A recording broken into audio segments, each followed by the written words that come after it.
नमस्कार. प्रेमाची गोष्ट या मालिकेच्या आजच्या भागामध्ये मी तुम्हा सर्वांचे मनपूर्वक स्वागत करते. आजच्या भागामध्ये पाहायला मिळतं मुक्ता ही सईच्या कपड्यांना इस्त्री करत असते आणि त्यावेळी तिला खूप त्रास होत असतो. सागर येतो आणि बोलू लागतो, मुक्ता तुम्ही हे काय करताय? अहो तुमच्या हाताला एवढी ॲलर्जी आली आहे आणि तरी तुम्हाला कामच करायचे आहेत का?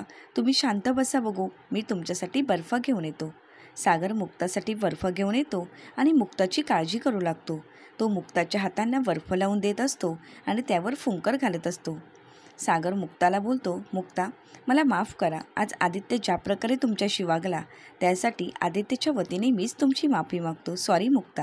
मुक्ता ही सागरला विचारते, हल्ली तुमचं सॉरी जास्तच स्वस्त झालं आहे का? सागर बोलतो, नाही, सगळ्यांसाठी नाही, फक्त तुमच्यासाठी. कारण मला तुम्हाला हर्ट करायचं नाही आहे. या जगातलं प्रत्येक सुख मला तुम्हाला द्यायचं आहे. तुम्हाला कायम खुश ठेवायचं आहे. तुमचा हसरा चेहरा असाच पाहायचा आहे आणि त्यासाठी मी काहीही करायला तयार आहे मुक्ता. मुक्ता ही सागरकडे प्रेमाने पाहू लागते आणि सागरही मुक्ताकडे. दोघंही एकमेकांजवळ प्रेमाने पाहत असतात. तर सागर हा मुक्ताची पुरेपूर काळजी घेत असतो. तो मुक्ताला बोलू लागतो, मुक्ता तुमच्या हाताला एवढं लागलं असताना कामं करायची काहीच गरज नाही. सागरला आपल्याबद्दल एवढं प्रेम वाटतं हे पाहून मुक्ताही खूप खुश होते. तर दुसऱ्या दिवशी सई ही स्कूलमध्ये निघालेली असते. मुक्ता तिची तयारी करून देते आणि सईला बोलू लागते, सई डबा पूर्ण संपवायचा हां. तर सई बोलते, माझी मुक्ताई मला एवढं सगळं टेस्टी बनवून देते ना की डब्यात काही उरतच नाही. असं बोलून ती स्कूलला निघून जाते. मुक्ताई खूप खुश असते. त्यानंतर मुक्ताही मोबाईलमध्ये आलेला मेसेज पाहते. तर तो मेसेज हा ब्लड रिपोर्टचा असतो आणि त्या रिपोर्टनुसार मुक्ताला कळतं की आपल्याला जी ॲलर्जी झाली आहे ती केमिकल रिॲक्शन आहे. मुक्ता बोलू लागते, कसं शक्य आहे? मी तर सगळं घरातलंच खाल्लं होतं आणि काल तर दिवसभर मी घरात होते आणि तसं मी काही खाल्लंही नाही की ज्यामुळे मला अशी रिॲक्शन होऊ शकते.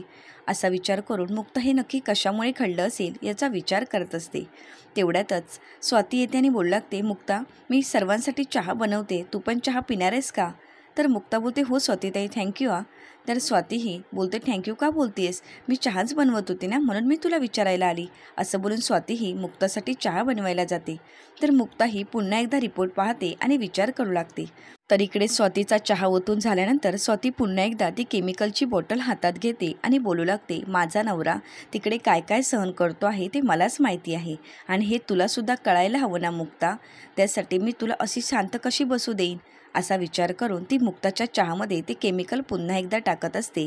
मात्र मुक्ता तिचा हात पकडते आणि तिला थांबवते. स्वातीनेच सगळं हे केलं हे पाहून मुक्ताला धक्का बसलेला असतो. तर आपल्याला मुक्ताने रंगेहात पकडलं याने स्वाती मात्र घाबरून गेलेली असते. मुक्ता तिथे काहीही स्वातीला बोलत नाही. तिचा हात पकडते आणि तिला रूममध्ये घेऊन येते. स्वातीला ती विचारू लागते, स्वातीताई कालही तुम्ही माझ्या चहामध्ये हीच पावडर टाकली होती ना? हेच केमिकल टाकलं होतं ना की ज्याच्यामुळे मला ॲलर्जी झाली आहे? स्वातीताई बोला ना, तुम्ही असं का वागलात? तर स्वाती बोलते, हो, कालही तुझ्या चहामध्ये मीच केमिकल टाकलं होतं आणि आजही मीच टाकत होते. मुक्ता स्वातीला विचारू लागते, स्वातीताई तुम्ही माझा एवढा तिरस्कार का करताय? अहो मी जे वागले ते तुमच्या भल्यासाठीच वागले ना.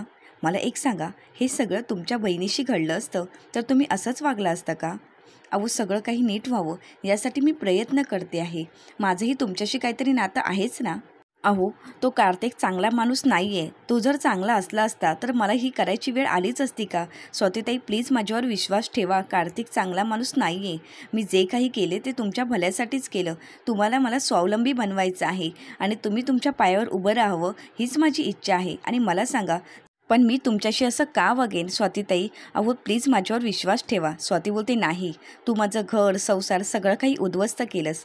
माझ्या नवऱ्याला तू जेलमध्ये टाकलंस आणि आता तू माझ्याशी गोड बोलतेस का? पण याचा काहीच फायदा होणार नाही. तुझ्या या गोड बोलण्याला भाई फसू शकतो पण मी नाही. तुझा खरा चेहरा काय आहे ना हे जगात सगळ्यात जास्त कोणाला माहीत असेल ना तर मला.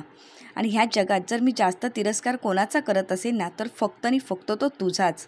मुक्ता बोलू लागते, स्वातीताई तुम्ही माझा तिरस्कार करा पण मला एक सांगा, कुठला भाऊ आपल्या बहिणीचा संसार उद्ध्वस्त करेल हो? अहो कार्तिक चांगला माणूस नाही आहे म्हणूनच तुमच्या डिवोर्सचा विचार सागरने केला ना. पण प्लीज तुम्ही का विश्वास ठेवत नाही आहात आमच्यावर? जो भाऊ बायकोच्या ताटाखालचं मांजर म्हणून वागत असतो ना तो भाऊ हे नक्कीच करू शकतो. स्वातीच्या या उत्तराने मुक्ता मात्र शांतच असते. मुक्ताही स्वातीला बोलू लागते, स्वातीताई तुम्हाला माझा तिरस्कार करायचा आहे ना, मला त्रास द्यायचा आहे ना, द्या. मला त्रास देऊन तुम्हाला जर शांत वाटत असेल ना तर नक्कीच द्या.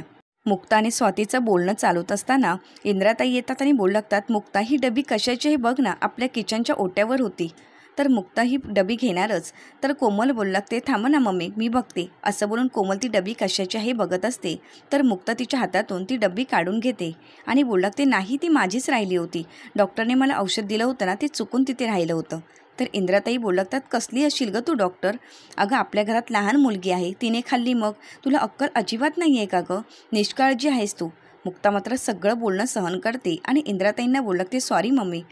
तर इंद्राताई बोलू लागतात, तुला कशाची म्हणून काही शिस्त नाही आहे. असं बोलून इंद्राताई तिथून निघून जातात. तर स्वाती मात्र काहीच बोलत नाही आणि स्वतःचा गुन्हाही कबूल करत नाही. मुक्ताही स्वातीजवळ पाहते आणि तिथून निघून जाते. मुक्ताही किचनमध्ये काम करत असते. त्याचवेळी दरवाजाची बेल वाजते. मुक्ताही सागरला विचारते, तुम्ही जरा पाहाल का कोण आलंय का? मला वाटतं इस्त्रीवाला आला असेल. तर सागर बोलतो, चालेल मी पाहतो. असं बोलून सागर दरवाजा उघडण्यासाठी जातो. तर मुक्ताही पाहत असते की नक्की कोण आलं असेल. सागर दरवाजा उघडून पाहतो तर सावनी आलेली असते. सागर सावनीला विचारतो, तू आणि इथे काय काम आहे का? सावनी बोलते, मी कामाशिवाय आलीच नाही आहे. आता सगळं तू इथेच विचारणार आहेस की मी आतमध्ये येऊ? असं बोलून सावनी आतमध्ये येत असते. तर सागर तिचा रस्ता अडवतो आणि बोलू लागतो, तुला जे काही बोलायचं आहे ना ते इथूनच बोल. कसं आहे ना, आईने जर घरामध्ये बघितलं तर गेल्या वेळी जशी कामं करायला लागली ना तशीच कामं करावी लागतील. त्यापेक्षा जे काही बोलायचं आहे ते इथूनच बोल. सावनी बोलते, मी काय तुझ्याशी गप्पा मारायला किंवा तुझ्या घरी राहायला तर बिलकुल आली नाही आहे. आपल्या दोघांचा एक फोटो हवा होता आणि म्हणूनच मला तुझ्या दारात यावं लागलं. सागर बोलतो, का फोटो हवा होता? तर सावनी बोलू लागते, आदित्यच्या प्रोजेक्टसाठी फोटो हवा आहे. सागर बोलतो, का पण? आपण दोघे तर वेगळेच नाही राहतो आहे ना आणि आपला तसा काहीच संबंध नाही आहे. तर सावनी बोलू लागते, रेकॉर्डप्रमाणे तर आपणच दोघं त्याचे आईवडील आहोत ना. जर तुला फोटो द्यायचा नसेल तर तू तसंच सांग, मला काहीच प्रॉब्लेम नाही. आणि तसंही तुझ्यासोबत फोटो काढायला मला काही इंटरेस्टही नाही आहे. आणि तसं मी आता आदित्यला बोलेन की तुला फोटो द्यायचा नाही आहे. मग त्याच्याही मनातलं तुझी जागा कमी होईल आणि मलाही बरंच वाटेल.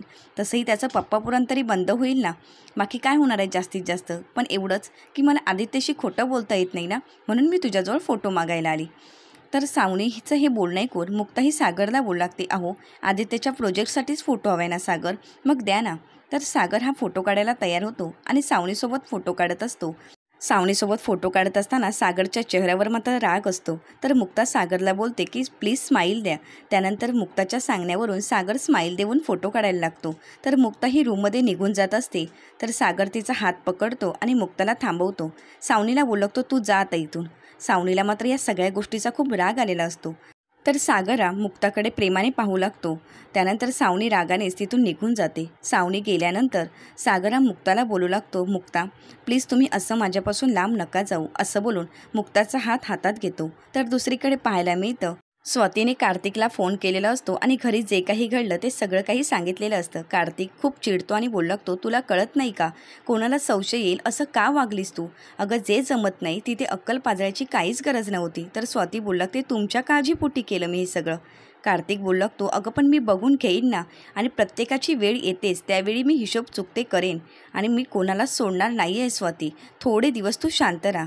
तर दुसरीकडे मुक्ता ही किचनमध्ये खूप काम करत असते आणि त्यावेळी मुक्ताला खूप गरम होत असतं आणि हे सगळं काही सागर पाहतो. मात्र मुक्ताला काही न बोलता तो मुक्तासाठी एक छोटासा फॅन घेऊन येतो. मुक्ता सागरला बोलू लागते, अहो तुम्ही हे काय करताय? प्लीज असं काही करू नका. कोणी बघितलं तर? आणि इथे स्वातीताई मम्मी ह्यांनी जर बघितलं ना तर काय म्हणतील? काही नाही, बायकोचा फॅन झालो आहे, बाकी काय? तर मुक्ता बोलू लागते, अहो तुमचं काय चाललं आहे? तुम्ही जाऊन बसा ना. तर मुक्ताला सागर बोलू लागतो, म्हणजे मी तिथे जाऊन बसायचं आणि फक्त ऑर्डर सोडायची का? जेवण झालं का? चहा झाली का?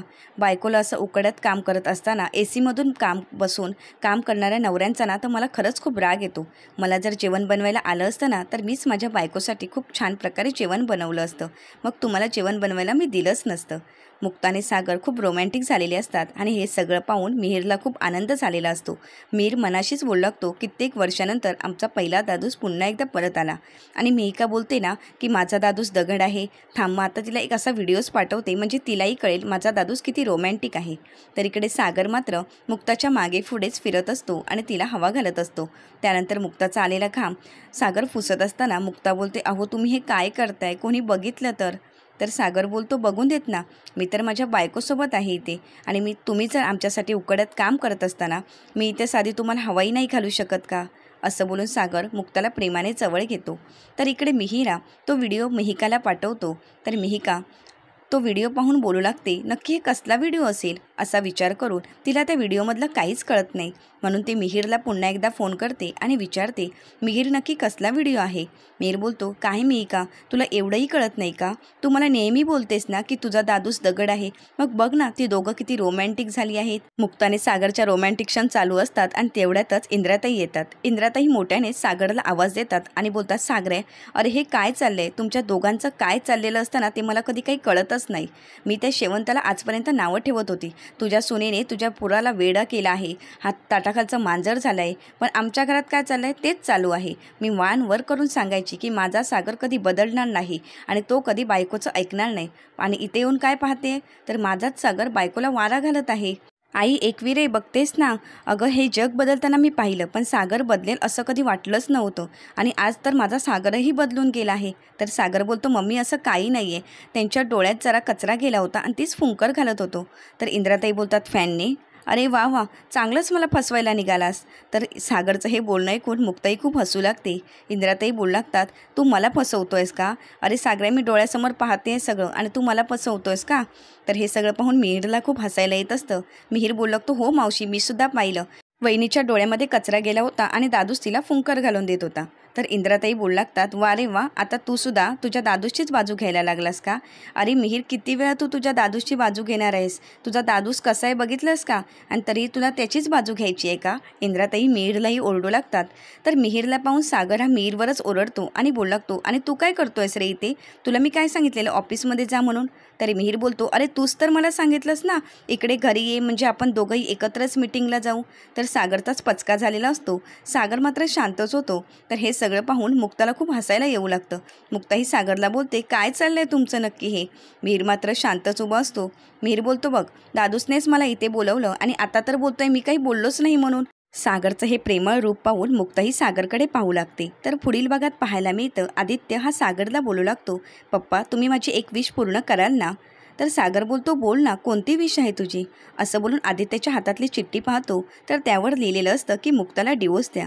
आदित्यची ही विश पाहून सागर बोलतो, आदित्य, तुझ्या पप्पाचं तुझ्यावर खूप प्रेम आहे, पण तुझी ही विश तुझा पप्पा कधीच पूर्ण करणार नाही. असं बोलून सागर ती चिठ्ठी फाडून फेकून देतो. तर आदित्य त्याच्या हातातली जादूची बँकही फेकून देतो आणि तिथून रागानेच निघून जात असतो. आणि हे सगळं काही मुक्ताने ऐकलेलं असतं. आदित्य निघून गेल्यानंतर मुक्ताही सागरला विचारते, तुम्हाला नात्यांचं महत्त्व कळू लागलं तर? तर सागर बोलतो, असं नाही, पण विष आपल्या नात्यामध्ये पसरणार नाही याची मी काळजी घेतो आहे फक्त.